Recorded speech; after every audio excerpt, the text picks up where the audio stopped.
Rebonjour et bon retour dans ce nouvel épisode de Thessaloniciens. Le Seigneur revient. Si tu es nouveau, si tu es nouvelle, abonnez-vous. Aujourd'hui, on va lire 2 Thessaloniciens, le chapitre 3, le verset 6 jusqu'au verset 15.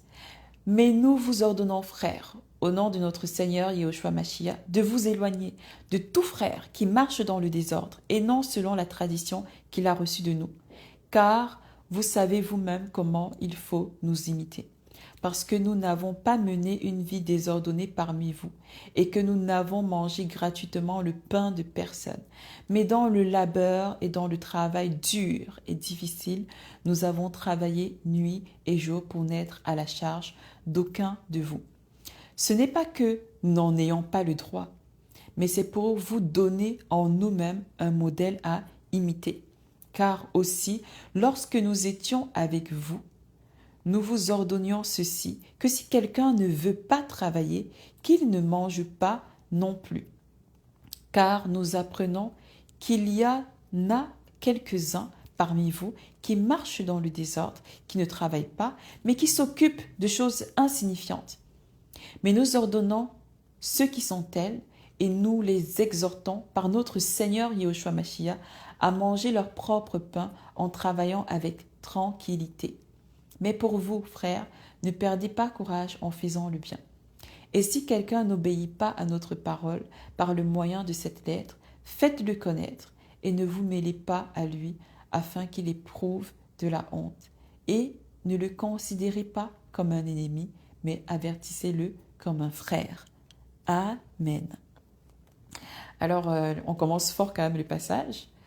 L'apôtre que on considère souvent pour beaucoup l'apôtre de l'amour fraternel, il ordonne de ne pas se mêler avec des personnes qui vivent dans le désordre.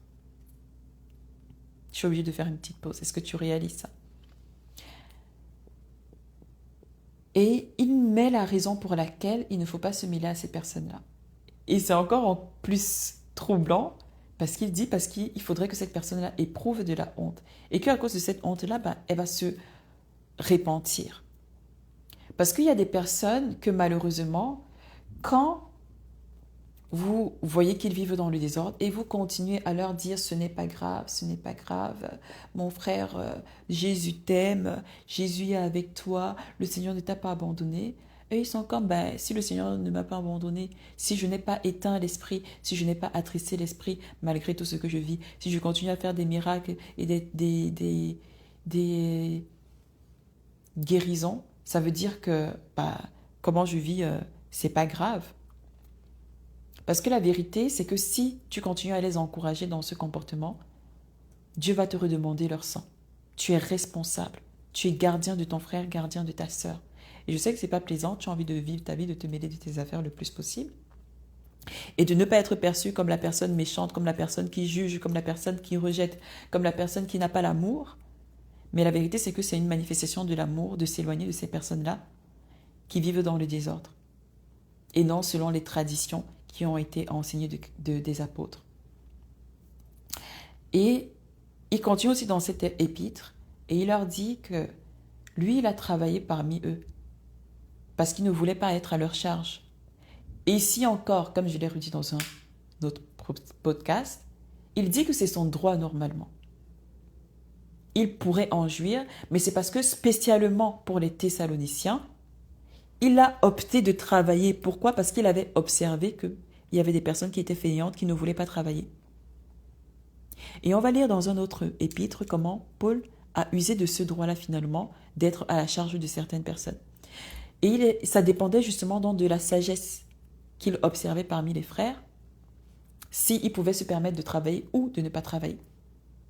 Pour les Thessaloniciens, parce qu'il y avait des personnes qui vivaient dans le désordre, parce qu'il y avait des personnes qui voulaient être à la charge des autres et ne rien faire de toute leur vie, de toute leur journée, il avait décidé que lui, il allait travailler.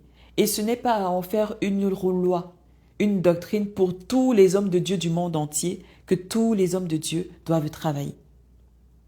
Si tu lis le français et que tu comprends le français comme moi ici, c'est un droit pour les hommes de Dieu d'être à la charge des frères de l'Église. Maintenant, s'il y en a un qui ne veut pas utiliser de ce droit, c'est correct. Mais s'il y en a un maintenant qui veut utiliser de ce droit, pourquoi est-ce que tu vas le mépriser et l'insulter parce qu'il ne travaille pas, parce qu'il est au ministère à temps plein, alors que c'est son droit? Donc, on va continuer sur l'épître, vu que j'ai déjà commenté ça dans un podcast précédent. Je t'invite à aller l'écouter. J'ai même donné un podcast, j'ai donné des passages où Paul expliquait comment c'est leur droit. Et c'est important qu'on puisse régler justement le désordre dans une assemblée le plus tôt possible.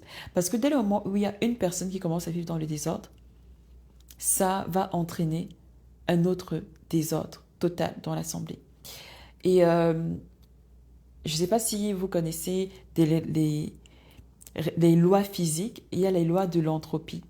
Et il y a une loi que certains marketeurs ont observée, c'est que quand tu as un bâtiment, un immeuble à appartement, et qu'il y a une vitre d'un seul appartement qui est brisée, quelque temps après, les vitres des autres appartements vont se briser.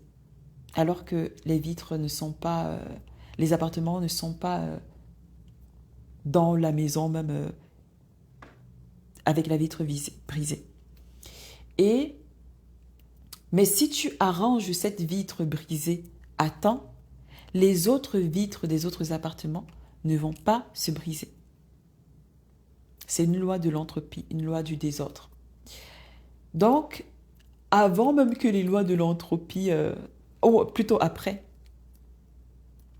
sans que, je ne sais pas si Paul connaissait les lois de l'entropie ou quoi que ce soit, mais il encourage ici les Thessaloniciens à ne pas laisser le désordre s'installer au milieu d'eux et à corriger cela le plus tôt possible. Et comme je disais, je sais que c'est pas facile. Il dit aux Thessaloniciens, ne perdez pas courage en faisant le bien. Et que si quelqu'un n'obéit pas à notre parole, par le moyen de cette tête, faites-le connaître. Il y a des personnes qui vont dire, oh, c'est du gossip, c'est du commérage, c'est de la diffamation, c'est de la calomnie. Paul dit ici, faites-le connaître. Je vais même le surligner dans la Bible, faites-le connaître. Et ne vous mêlez pas à lui afin qu'il éprouve de la honte. Je sais que dans beaucoup d'églises, dans beaucoup d'assemblées, on vous a appris la loi du silence. On vous a dit l'amour couvre une multitude de fautes. Et c'est comme ça que vous légitimez des abus. C'est comme ça que vous perpétrez désordre après désordre. Et que ça devient des traditions. Alors que ça ne devrait pas. Faites-le connaître. Et ne vous mêlez pas à ces personnes-là. Et Paul, ici, il recadre. Parce qu'il y a des personnes qui veulent profiter maintenant du fait qu'on va dire ne vous mêlez pas aux frères pour les mépriser, les insulter. Il dit, ne le considérez pas comme un ennemi, mais avertissez-le comme un frère. Quand tu avertis ton frère, ta sœur que tu aimes, il y a une manière que tu parles. Il y a un amour, une douceur que tu as. Et même si tu n'as pas une douceur dans ta manière de parler, il y a une atmosphère que tu dégages qui fait que la personne sait que ce qu'elle a fait n'était pas bien, mais qu'elle peut toujours revenir à Christ et avoir la relation avec Christ qu'elle avait, mais aussi recommencer à avoir une relation avec toi. Il y a une manière de ne pas se mêler avec les gens, de les traiter comme des frères et non pas comme des ennemis. C'est important. Donc, laisse-moi savoir ce que tu en penses dans les commentaires.